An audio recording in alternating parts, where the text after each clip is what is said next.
Em Mateus capítulo 24, o Senhor Jesus nos disse com muita clareza essa frase tão conhecida: vocês ouvirão falar de guerras e rumores de guerra, haverá fomes, terremotos, muitos falsos profetas surgirão, enganarão a muitos, e por se multiplicar a iniquidade, o amor de muitos esfriará.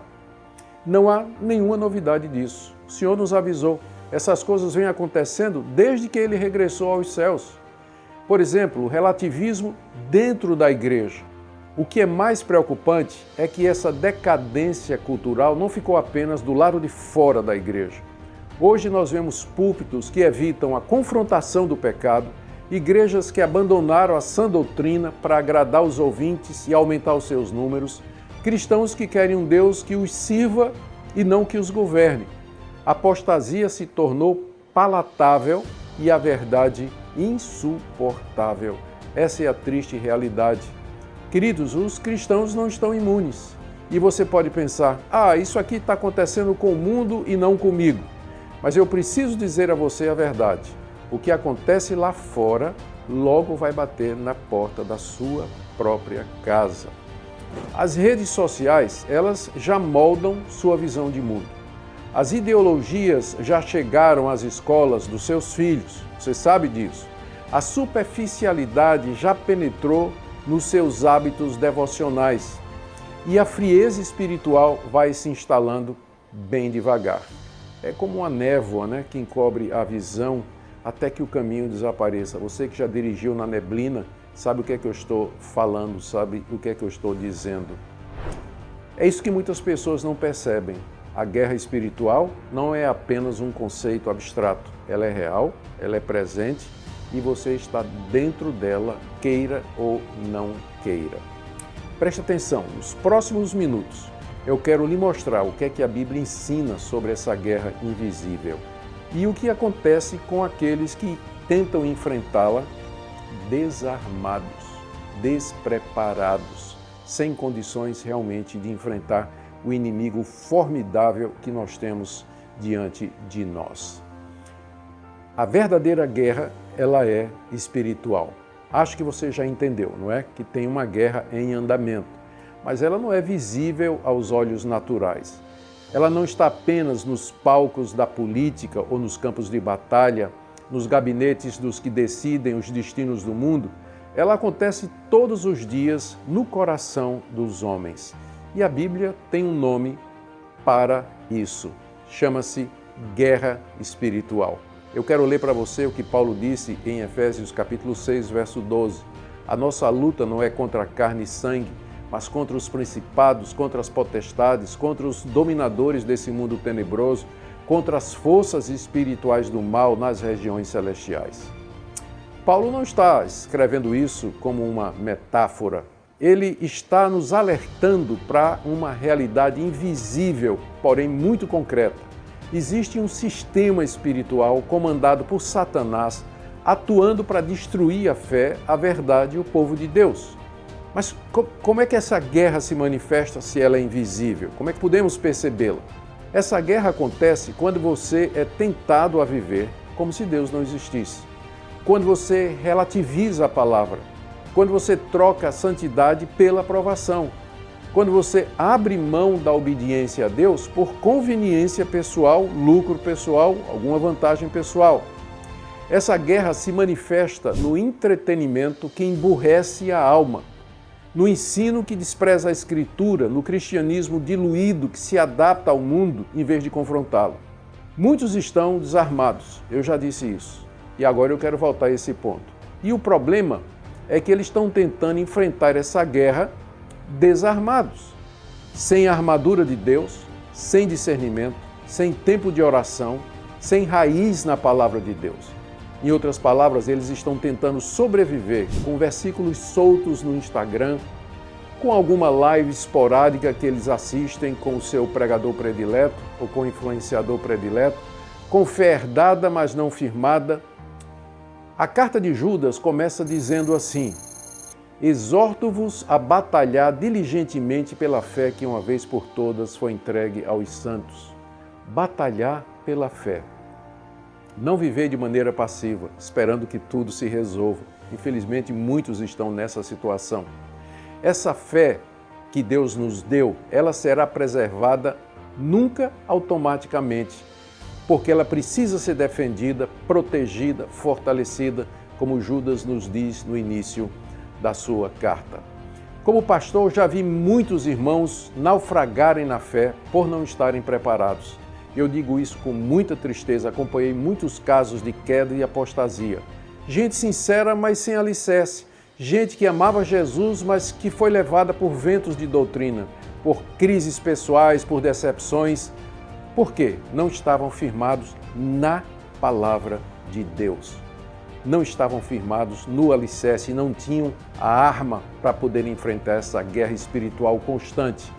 E se você não está atento, você já está sendo vencido por ela. Agora, eu quero te mostrar por que é que até mesmo dentro das igrejas, esse enfraquecimento espiritual se tornou comum. E o que isso tem feito com a fé de milhares de cristãos. Eu queria então falar a respeito, nos próximos minutos, do estado da igreja hoje. Alguma coisa que me preocupa muito, profundamente, como pastor e como cristão, e que eu tenho observado nos últimos anos. Não é apenas o avanço da impiedade no mundo, o mundo cada vez pior. Enquanto isso, tem sido tolerada e até replicada essa atitude dentro das igrejas.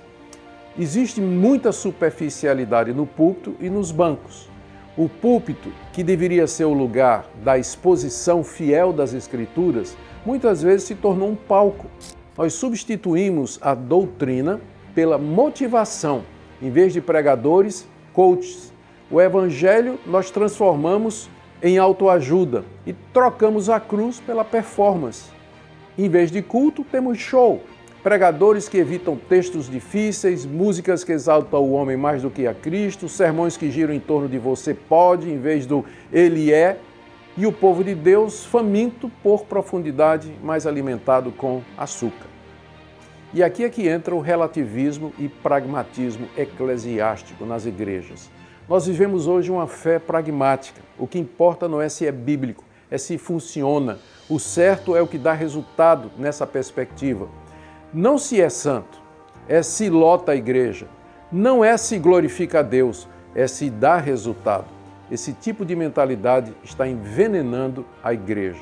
Está formando cristãos utilitaristas que servem a Deus quando tudo vai bem, mas que abandonam a fé diante da primeira provação, diante da primeira perseguição. É o falso evangelho da conveniência. O falso evangelho que tem se espalhado como uma praga, que promete bênçãos sem arrependimento, prosperidade sem renúncia, uma cruz sem peso e um Cristo sem senhorio.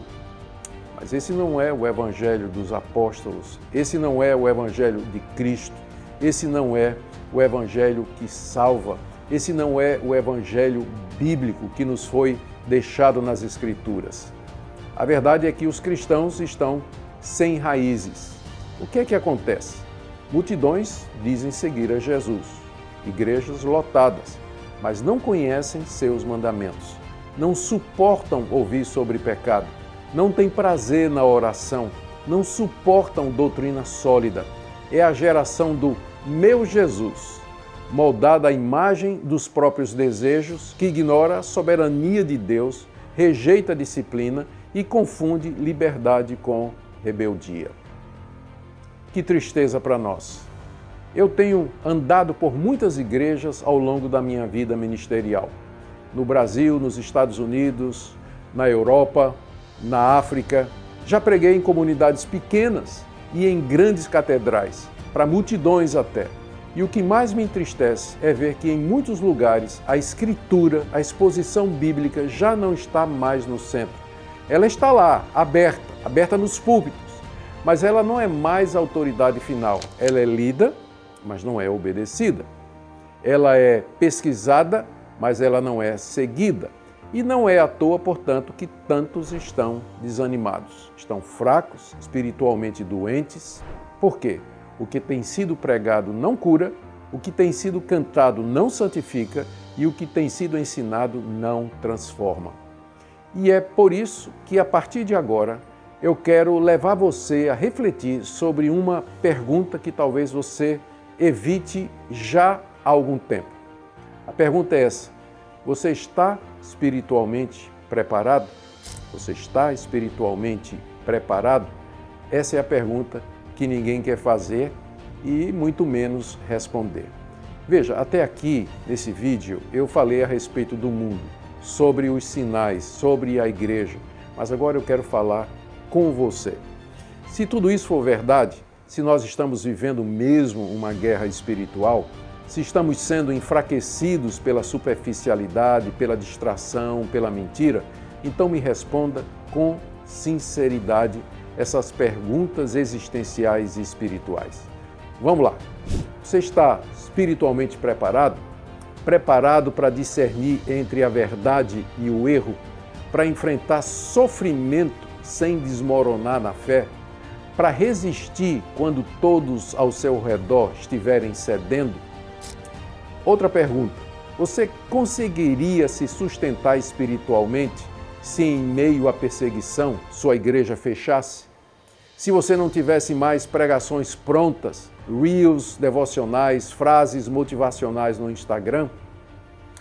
Eu quero refletir com você sobre isso, sobre fé autônoma e madura. A fé madura, ela não depende do ambiente. Ela se mantém firme em tempos de escassez, solidão ou perseguição, mas ela só se desenvolve quando é alimentada pela Escritura, pela oração, pela comunhão real com Cristo. Eu quero aqui lembrar o que Jesus disse a respeito do homem prudente. Presta atenção. Ele disse: todo aquele que ouve estas minhas palavras e as pratica será comparado a um homem prudente que edificou a sua casa sobre a rocha. Isso aí está no finalzinho do Sermão da Montanha, em Mateus capítulo 7. A tempestade veio, a enchente subiu, mas a casa ficou de pé, porque ela estava sobre a rocha. Sobre a rocha. Seu fundamento era sólido, era a palavra de Deus, a obediência, é a comunhão viva com o Senhor Jesus. Agora eu quero fazer uma exortação para você.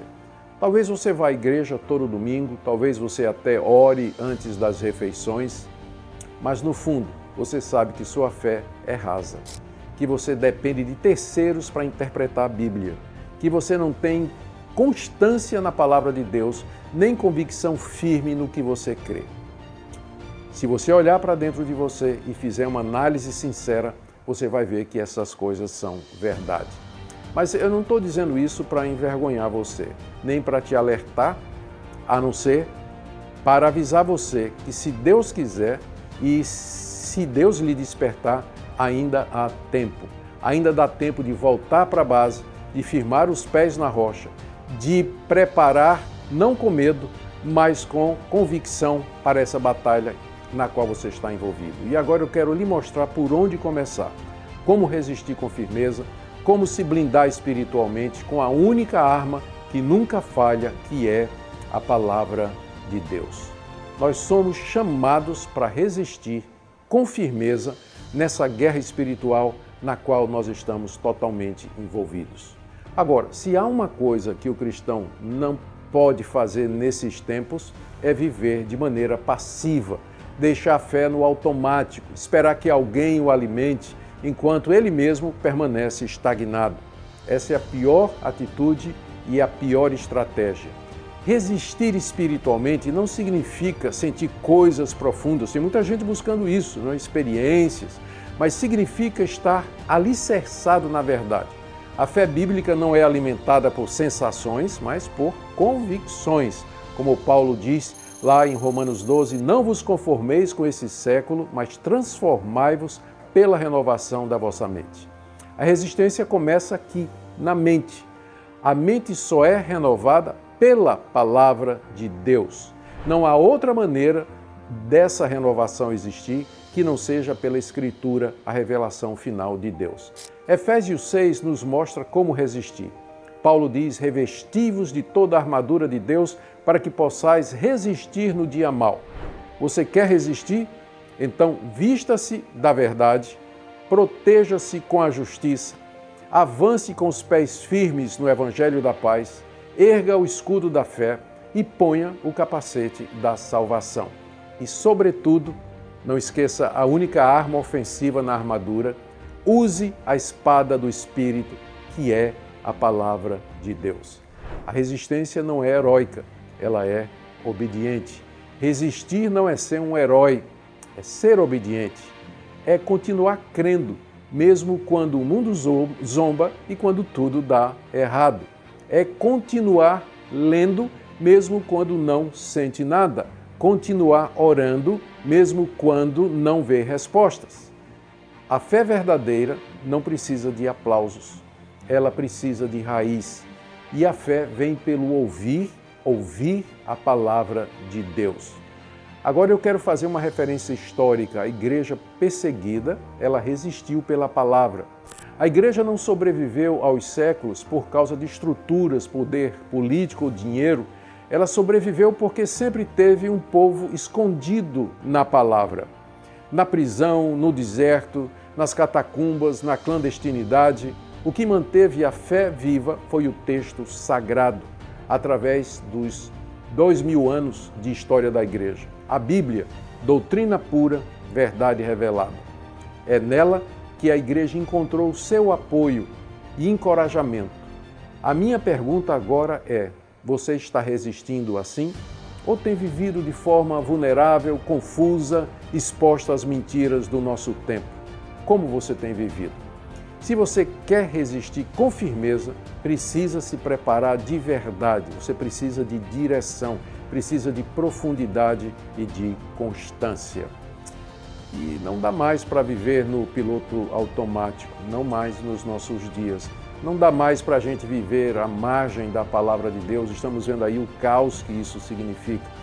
Para permanecermos firmes no Senhor, dia após dia, nós precisamos nos tornar como soldados preparados para o combate, que não apenas conhecem a verdade, mas que vivem prontos para permanecer nessa verdade. E é sobre isso que eu quero te falar agora, nos próximos minutos. Eu quero falar da comunidade como frente de preparo. A comunidade vivendo as Escrituras como frente de preparo. Durante toda essa conversa, nós falamos sobre a realidade de uma guerra invisível que já está em andamento. Citamos textos da Palavra de Deus, falamos da armadura de Deus, de Efésios 6, e dos nossos inimigos. Mas agora chegou o momento de aplicar isso à prática, de dar direções práticas para você depois de tudo isso. Porque não adianta reconhecer a gravidade dos tempos se nós não tivermos um caminho claro pelo qual nós podemos nos